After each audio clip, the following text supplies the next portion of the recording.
Na. So ngayon guys, nandito ako sa aking talong area. Samahan niyo ako guys, mag-harvest ng talong guys. Ito pala yung talong ko guys oh.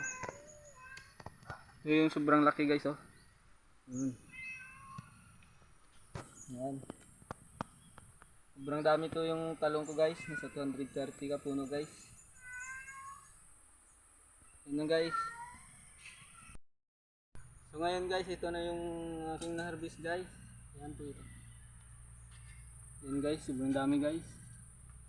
At hindi pa ako nakatapos ng pag-harvest ng talong guys. Ito guys, madami pa guys. Yan po guys. Sobrang dami pa guys oh. Sobrang laki guys. Yan. Yung dulo pa yun guys. Yung mga talong ko guys.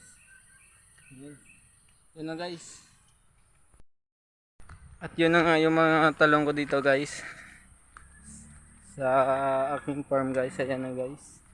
Yan na yung aking na-harvest. Yan. Sobrang laki guys oh. Yan pa. Kailangan to siya naming harvestin. Kaya pa kami nakapagtapos ng pag-harvest guys. Yan pa. Yan pa sila guys. Dami yan guys. Yan.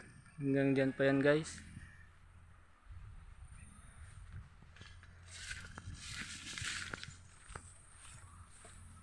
Yan pa guys oh. Yan lang guys. Dito lang nagtapos ang aking video guys. See you sa sunod kong video. Peace out.